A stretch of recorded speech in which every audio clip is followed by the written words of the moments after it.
Who the fuck's Patrick Henningsen? There's got some guy on Twitter I think he's a mate of Galloway's. He's one of these who endlessly chirps on about the situation in Israel, Gaza, Lebanon. He's one of them. He's on it all the time, and he put out this great big post earlier on about Trump's position. Now you see, they're too emotional. These guys can't be reasoned with. They're just emotional. To them, it's and it's like they're demanding two things at the same time: mercy and a ceasefire, and they want favourable conditions as if they've won a war in the negotiated settlement. They want the terms of a victor at the same time as demanding mercy and a ceasefire. Now, good luck with that. You can just keep doing that forever and you're not making any difference at all. People are still dying. And it's like, I'm weighing up this guy, and he puts up this thing today about Trump. What he's intending to do here is going to backfire. What's Trump done, right? This guy, Henningsen, doesn't understand Trump. How's Trump going to do that? How's Trump going to facilitate the negotiation of peace? First thing he's going to do is reinforce the illusion of a very, very powerful Israel. So he's all in behind Israel. That's a position. It's like you negotiate from a position of strength. Trump knows this, so Trump runs his mouth and says, "Right, we're gonna crack down on this anti-Semitism because that ain't helping. Poisoning the well further and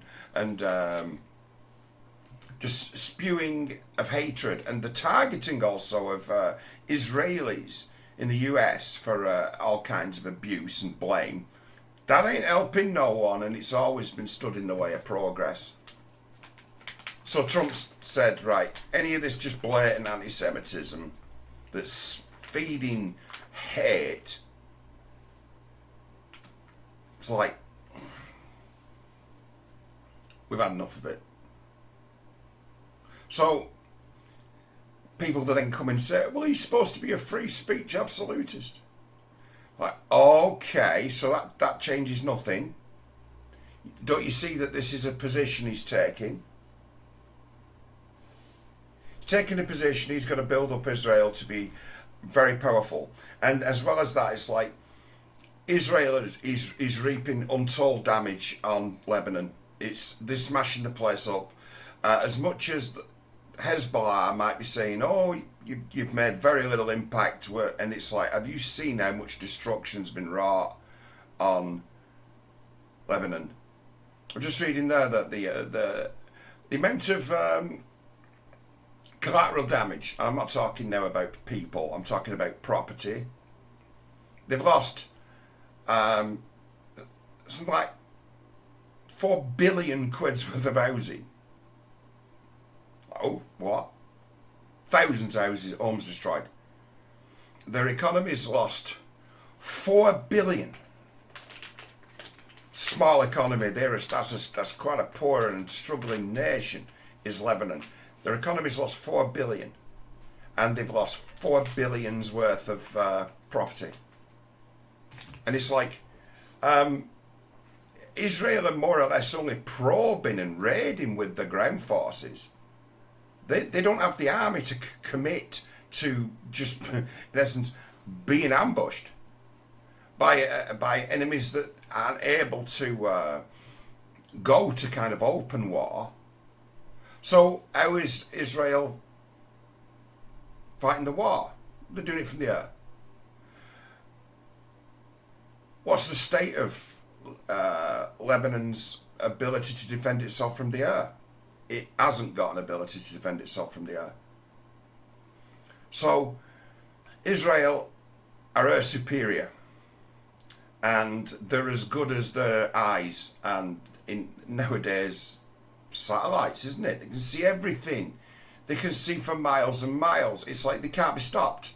And certainly that side of things are totally downplaying the amount of damage that Israel are doing.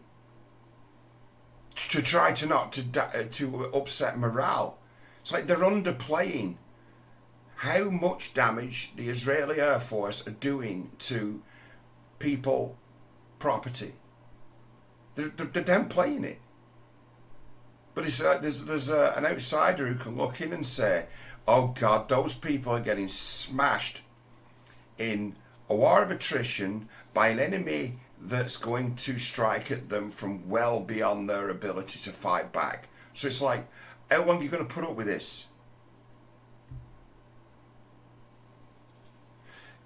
Say the other side of this sort of this external activist, they're not helping, and they've not helped from the start. They have not helped from the start. It's like, I've tried to just make the simple case right from the beginning as to say, don't try to negotiate with the Israelis. Don't try to negotiate with them. Expect nothing from them. You're not getting any mercy from them. And I've been 100% on it about it, saying, look, if you want this war to end, you have to apply pressure on Hamas to surrender for the sake of the Palestinian people. I actually, I think in my own way, I care more about the Palestinian people than those who claim to fight on their behalf in the media and social media and the like. They seem to be willing to let more die because it makes their case stronger. They're playing the same game as Hamas. And they've been wrong. The thinking's been wrong. The things like, you know, even as much as I despise the Labour Party, and I didn't particularly like the Tories who came before them, making demands of them to sort of decry the war and cut off shipments of weapons. It's like, we don't really supply weapons to Israel. We supply spare parts, and I dare say they can get the same spare parts from somewhere else. We just lost a customer. By all means, if you want to stop military exports to Israel, yeah, okay, fine. You think it's going to stop the war? No. Do you want to get the Labour Party, Starmer and Lammy and the like, get them 100% on side, totally against Israel, mouthing off in public? Well, they're imbeciles, and nothing they say can change anything that's going on. Nothing at all. Because they're imbeciles and they're insincere. So it's like pillorying the British government, demanding that they call for some kind. That was always just a bum steer. Why? They can't do anything. People seeming to think that it's 1950 and the Royal Navy are at Port Said. Half the bloody Air Force are in the Mediterranean, and we've got 50,000 troops at Port Said. The situation as was after the Second World War. It's not that. We don't have that kind of power, influence, or muscle to be able to force Israel to do anything at all. And just because of the nature of business in the world, we've got no choice but to be allies with Israel. Why? Because they're the only military power who've got really the ability to guarantee that the Suez Canal remains open. Shifts in the way that the Americans have done things in the last 70 years or so have made it so Britain's been edged out of power in that part of the world. Edged out of power. We no longer have any influence at all. So it's like, what can Britain do to stop Israel? Nothing at all. So why endlessly protest against the British government when the British government is completely powerless? It's like those protesting the British government have got a mistaken idea as to how much power Britain can project abroad. The only military solution we could provide would be if we was to nuke Israel with one of our Trident nuclear submarines. That's the limit of our power. We can't go to war with Israel in their part of the world. Israel would fucking destroy us if we tried. We can't get anywhere near them. And there would be just in many ways no actual will to do something like that. So you've got nothing. You are making demands of a foreign government with absolutely no leverage, and they're at a situation as to where, to them, a great line was crossed on October the 7th, and there ain't no going back. It's like, why not take that as a fact and work from there? Change your thinking, change your planning, get the war stopped, save the lives of the people, get the war, get the fighting stopped, and then we'll negotiate. And you're gonna have to eat shit in this negotiation, or there's gonna be more war. But you're better off not fighting and talking than civilians getting bombed from the air. I know what I'd rather have. I'd rather have alive and talking than dead. So I'm like, you need to stop this. You need to get this war stopped. But it's like you're up against Israel here, and they have got as they put it, as they would put it, as a moral imperative to do what they feel they need to. Moral imperative is important. And then you've got it where all this crap as well they talk about. It's the Zionist ideology, and it's like they seem to think that there's the Zionist ideology. It's not an ideology; it's a religion, right? It's a religion. It's like it's Old Testament Christianity. That's what Zionism is, by the old rules. And then they say, "Oh no! Zionism's some sort of colonialist, expansionist," and it's like, that's outrageously stupid. Israel hasn't got the population to be able to occupy or conquer other countries. They don't have the manpower, and they never will have. They've got the ability to project force, do violence, murder, kill, destroy, and then go home. That's what they do. They haven't got the ability to do anything else. So it's like, you trying to tell me that Israel means to conquer the Middle East? It's just absurd. And these people saying this, they claim to be serious people. This Henningsen guy, right? He put it to me, he put this thing, Trump's so wrong about backing Israel, this is going to backfire. And I'm like, you're overreacting. You don't understand that Trump is actually playing a card here. This is part of a larger game. He's building up Israel. He's building them up to get the best possible terms for a negotiated settlement, or the chance for there to be a ceasefire and good faith negotiations. It's like a ceasefire and negotiations.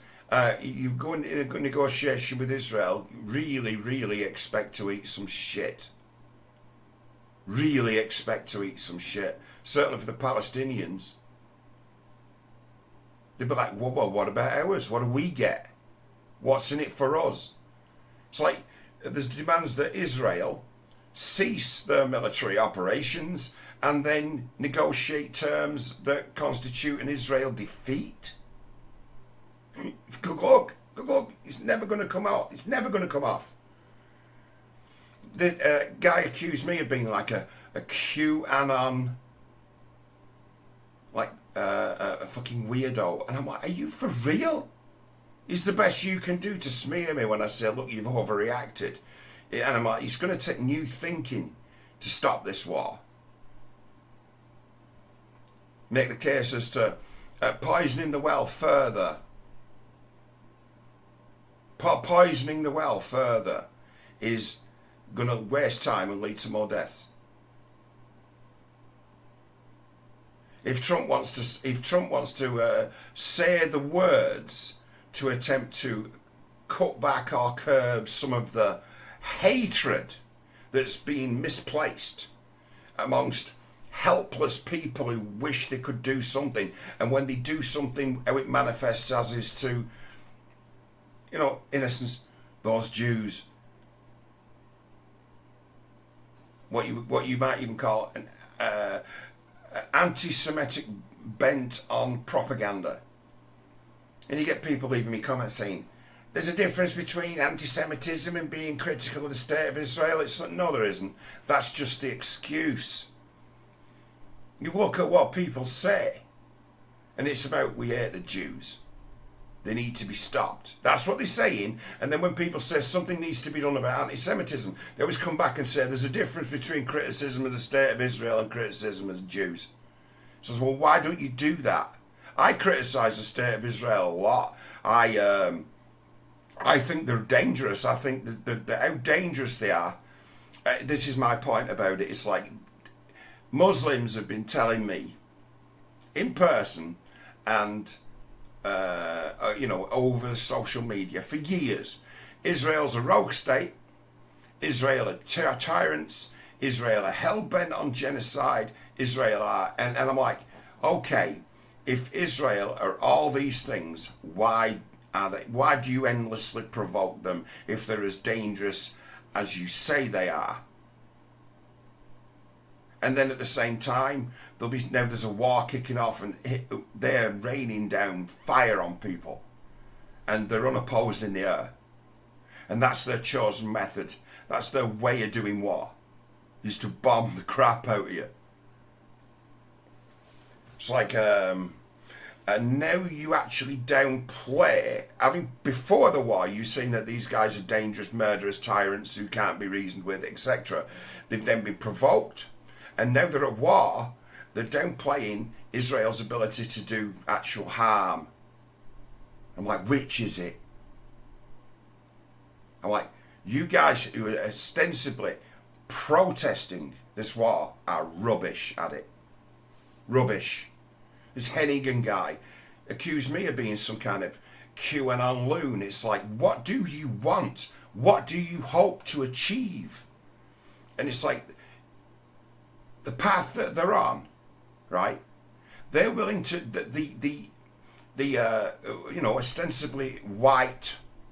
We'll play the game if you want. White people in the West with bleeding hearts, willing to fight to the last drop of Lebanese, Iranian, and Palestinian blood, and ostensibly are doing this for the good of the. And it's like, no, this is a political struggle to you. You're not bothered about the people who are actually breathing. You don't care. You don't seem to understand that the situation now in Gaza is a hell of a lot of people being held hostage. Hostage now, not apartheid state, not two. None of this. No. They're now hostages. Hostages. But then saying that, video comes out from the IDF yesterday. No reason to look like a real video to me. Wasn't CGI. Bombing strike on a couple of ready to launch missiles. Where were these missiles? Just outside Rafah.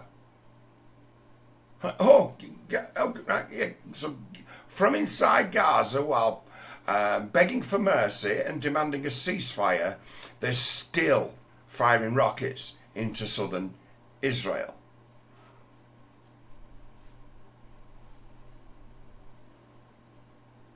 So what do you want? War or peace?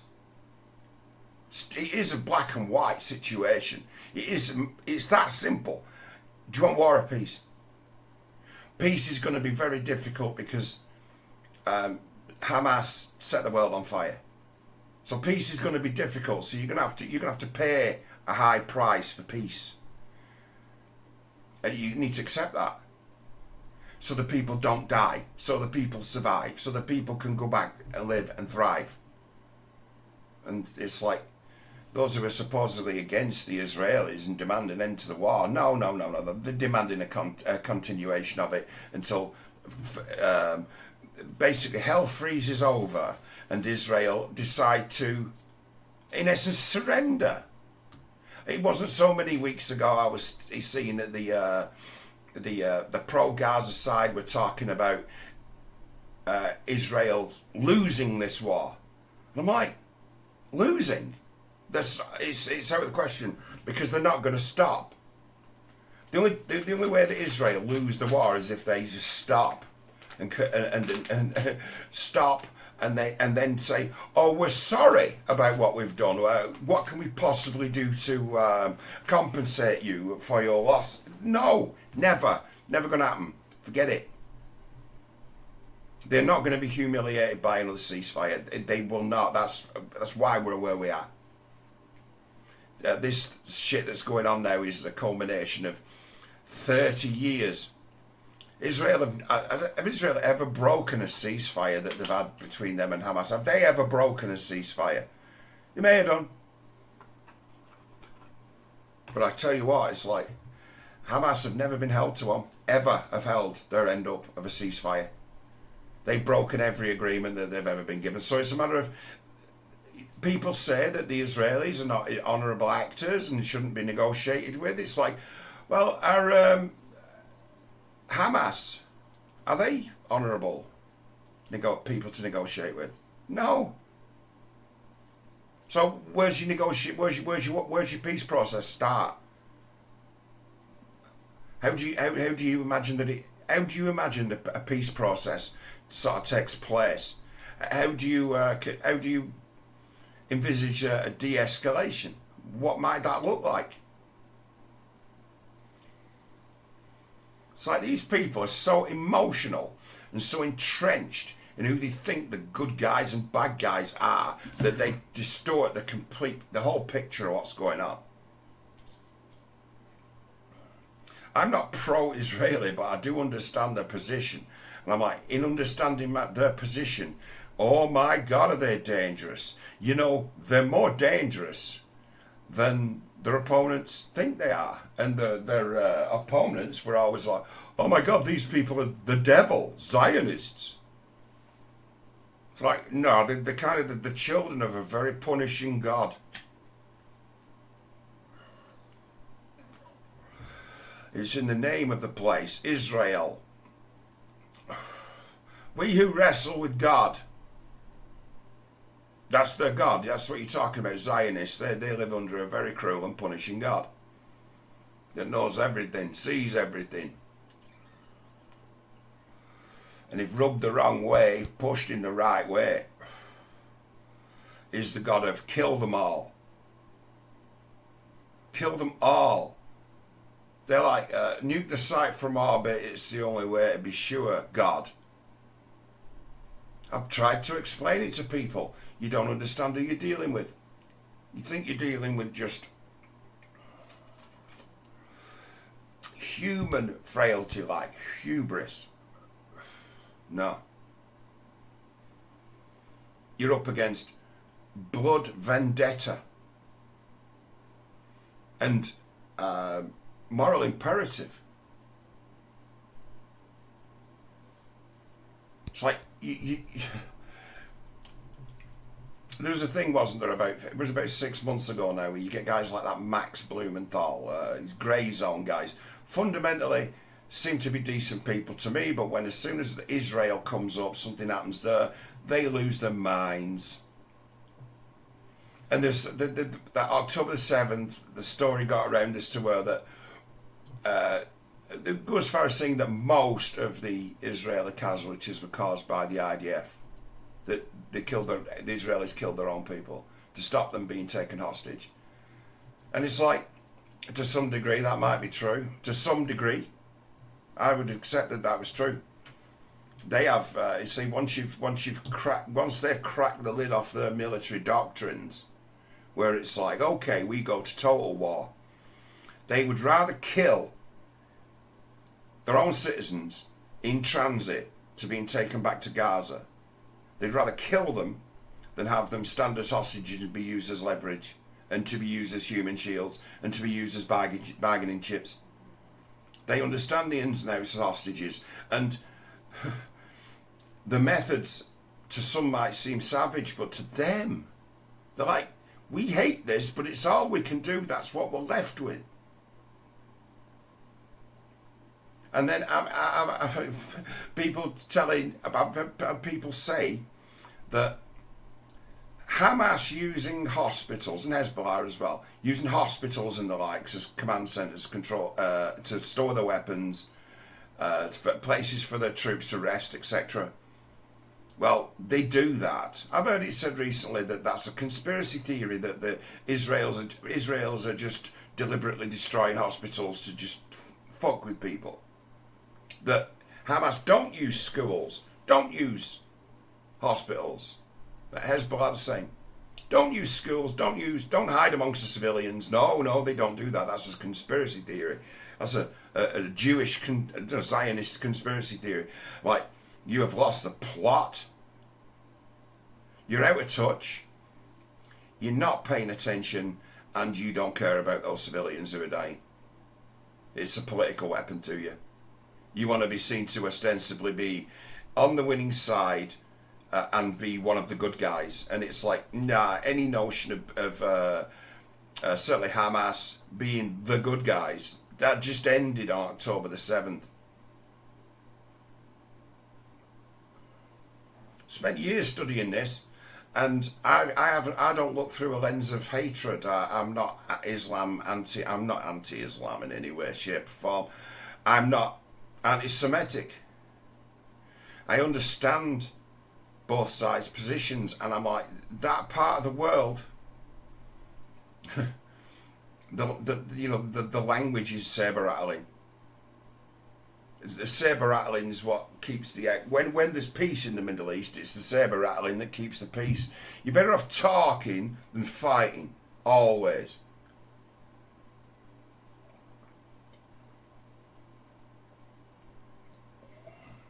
As long as everyone's mouthing off, saber-rattling, making threats, no one's getting killed, because it's just all talk. As soon as the bombs start dropping, it becomes a serious matter of, right, okay, they mean it. Are they going to stop doing this? And it's like, never. Deal with it. Is there anyone who can stop them? No. Why not? Well, a fine piece of technology invented by the Americans in the early 1970s, late 60s, called the Shrike missile. What's a Shrike missile, John? It's a homing missile launched from the Earth that will detect and destroy any radar system that's detecting it. So, these weapons are made by the Americans, they've been sold to the Israelis, and every time you put up some kind of detection, air defense, radar, they go out and destroy it. There is no way of keeping air superiority against the Israeli Air Force without an Air Force to actually engage them in the air. Because ground air defense systems are reliant on radar. Israel are going to keep destroying your radar. As soon as they find a radar site, they're going to destroy it. So you're defenseless against Israeli air attack. You're defenseless against Israeli scouts, reconnaissance. It's like, these guys are going to keep hitting you and hurting you, and you're not going to be able to hit them back. It's like, when you're at that impasse as to where these guys are not going to give up, and we cannot win against this. We have got no way of striking back. They can destroy us with their air force if we try to advance on them. They've got effective air defense countermeasures. We haven't. So they need to think about surrendering for the good of their people. Why are they doing it if it's not for the people? Why are they at war if it's not for the people? That's the question. You just can't get any sense out of them. No one's listening. Everyone on one side is demanding both. At the same time, mercy and a ceasefire and conditions as if they've defeated Israel for peace. So that's where we're at. I think that's where we've been for a few months. And then Trump comes along and says, right, I'm gonna in words back Israel to the absolute hilt. I'm gonna bring down reality. Bring down reality on Hamas, Hezbollah and Iran. Bring reality crashing down as to say, right, you've just had a taste of what the Israelis are capable of doing to you. And your attempts to retaliate have failed. And every time an attack fails on Israel, they always say, well, that's only the tip of the iceberg of what we're capable of doing. It's all, well, why not do more? Why not send 5,000 missiles? Why not attempt to overwhelm the Iron Dome with everything you've got? Well, they're not going to do that, are they? Why? Probably don't even have that capability. Likely have had their military capabilities diminished by so many Israeli successful airstrikes, unopposed. Not hearing so many stories of Israeli jets being shot down. If it was happening, it would be a story because they'd be cheering it as a bit of a victory, wouldn't they? Doesn't happen because they've got no means to stop them. And JDAM glide bombs. They're hitting you from 40 and 50 miles away. You're not shooting them down. This is one of the sickest weapons ever invented. Glide bomb. You see them in action. Just nothing. No sound. Just boom.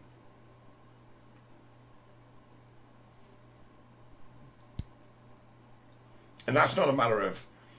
They are not actually a matter of, oh, we need the Americans to stop producing or to stop selling, giving Israel these JDAM weapons. It's like they'll only start making their own.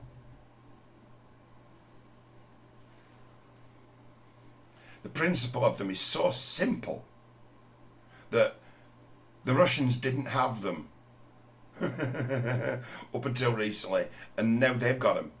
And it's because they only needed the concept. They only need the concept in principle to be able to create the kits to upgrade the existing free-fall laser-guided bombs into long-range glide bombs that are cheaper and more effective than missiles.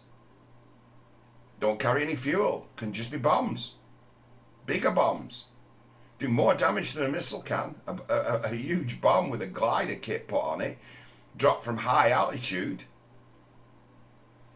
Precision, glided in, fins.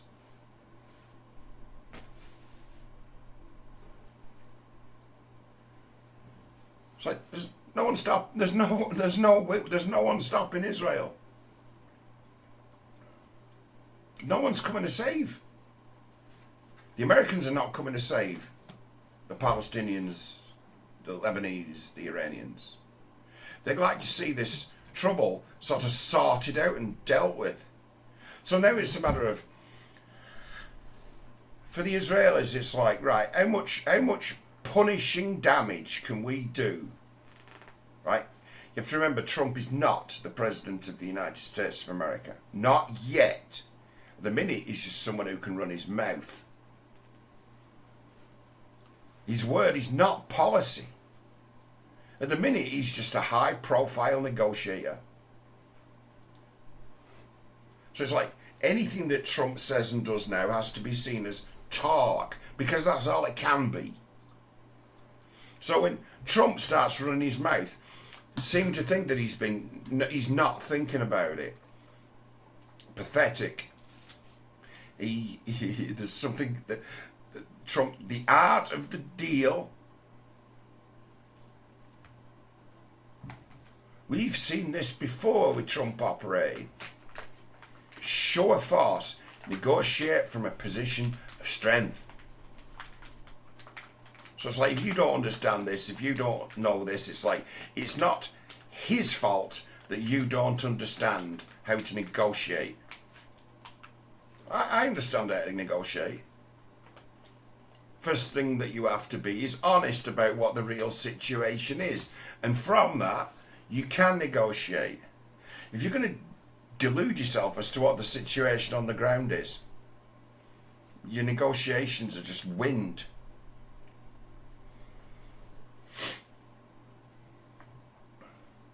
It's now, as far as I'm concerned, it's like, because I mean, this guy who's supposedly an expert, I think Galloway thinks highly of him. But saying that, I don't think George is that straight where it comes to this. He's entrenched. I feel sorry for George because to my mind, it's like Hamas betrayed the cause.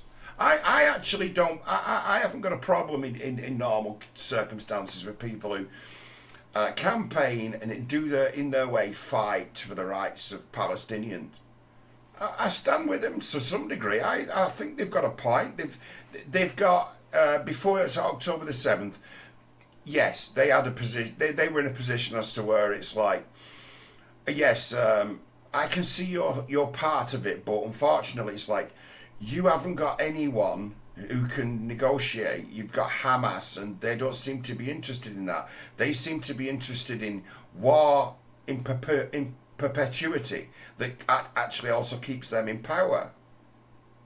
Keeps like a sect of gangsters in power in Gaza, and as well as that, allows Gaza to become a proxy for other nations to fill them with weapons. Here, have some weapons, have some gear, and you know, you fire the weapons. We don't want to send any troops in, but you do our dirty work for us. So it's like Hamas is a cat's paw, hiding behind a population that they don't appear to care about, and they're carrying out the wishes of Iran. Iran don't want to get their hands dirty. They want to fight. They want to fight a war from being, 100 miles out of range, just the same as Israel do.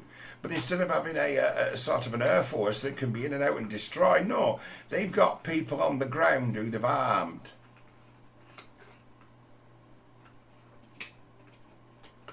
Doing that for them.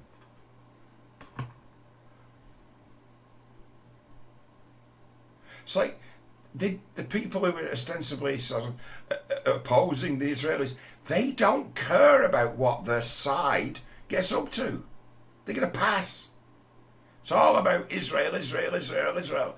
It's like, until you can get a handle on the sides in this conflict and the realities of the situation, which I would say are dire,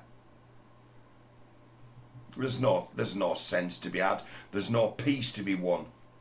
It's like, in the end, I don't think these are, say, the anti-Israel lobby, if you like, in the media, social media. The whole thing's passed you by, and it's going to continue to pass you by. And any attempts you make to somehow make the war take a turn for the better is going to fail. And everything you've done's failed so far. You've been so far off base with your activism that you've actually made the situation worse. Because you're enabling. You're giving encouragement to the likes of Hezbollah who've lost. They won't admit they lost because they're willing to fight until the last drop of other people's blood. But they've lost. This time they've lost. They may have had skirmishes in the last 20 years where they've come out on top. But Israel have had a good look at what they do, how they go about it. And have come up with effective plans for how to disrupt and destroy them. And it appears to be working fine from where I'm sat.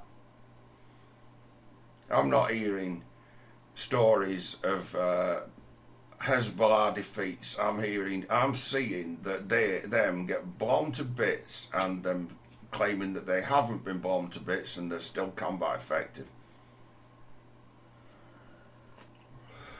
Yet they're not being given anyone to fight. All that talk, weeks since, of an Israeli invasion, well, it turned out to be an extended raid, because that's all they're capable of. They haven't got an army like that, which is why they drop bombs on people.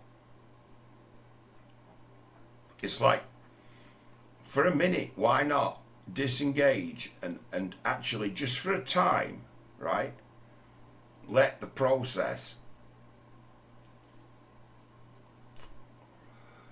play out. You can't do anything to stop it.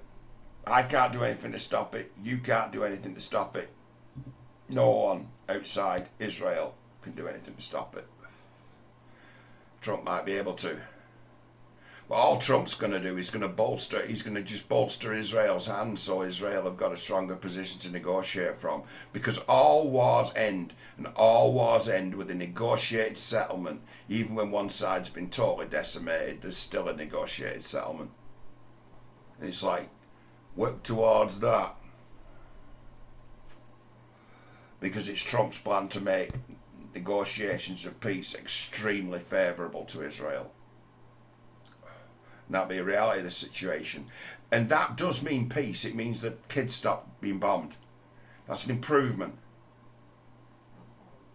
Now, if you can show some, let's say, grace and cooperate with the peace process that's not in your favour, you're alive to fight another day. It's like, live to fight another day, live to negotiate. There is still leverage there, but it's eternal leverage. The land. The people can die. The land is the leverage. It's like Gaza, right, is going to become like one of the shining gems of the Middle East. With or without the Palestinians. The deal that was in the offing before Hamas decided to start the war is still what's going to happen when they're gone.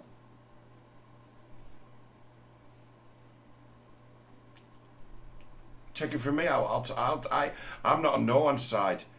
I'm telling you the truth, and I want to see an end to the war, because I want to see the end of the killing of civilians, the end of it.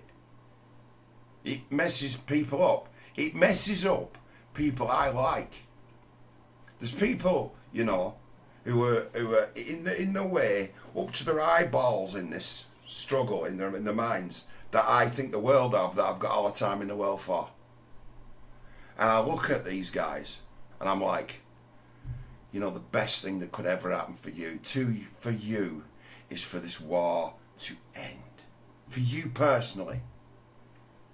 And I'm thinking of guys who I know through the Workers' Party who they hurt. They're emotional about it. It hurts them. They need it to end.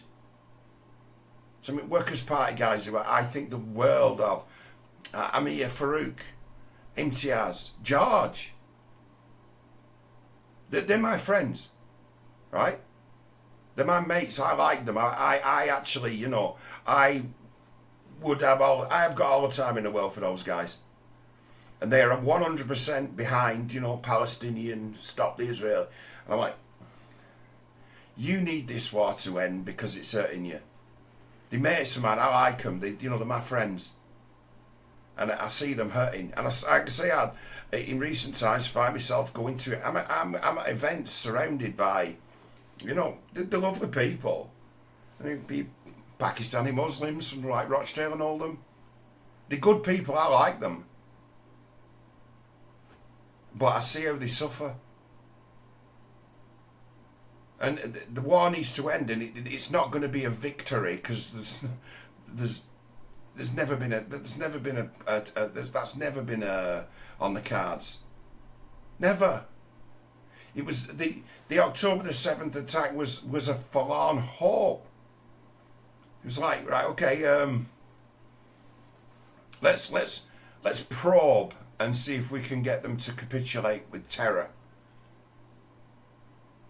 And the answer is no, they're not going to. And now we've awakened a beast that we've spent the last 20 years trying to convince the world is a murderous beast. And now we get to see, yeah, you were right, they're a murderous beast. Why did you provoke them the way that you did? Because I actually think that, you know, the figures coming from Hamas about casualties, I think they're accurate. How many Gazans dead? 43,500. Mostly civilians, mostly children, women, because the population is, they've got a lot of children, they've got a lot of young people. So when you start dropping bombs, of course you're going to hit them. When the Israelis are fighting an enemy that will hide amongst them, they're long past doing, you know, precision anything. Precision sort of highly discriminative warfare costs lives, and Israel don't throw their people away. They don't use their people as human shields. They don't use their people as cannon fodder. They try to keep them alive, and the war strategy that leads to is incredibly destructive, because it's as old song by Roger Waters, who in sentiment is probably a decent person, but he's so wrong about so many things. I could go on for hours about it. He did a song once called "The Bravery of Being Out of Range." What's the album called? Amused to Death, is it called? The bravery of being out of range. That's what you do when you're more concerned about keeping your own people alive than the well-being of your enemy. Which is what you would expect.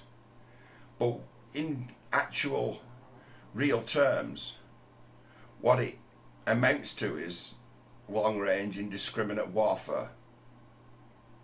And if you're not equipped to defend yourself against that, which very few are, you're going to lose, and you're going to lose badly. It's like, I wish people would see sense. Stop the war.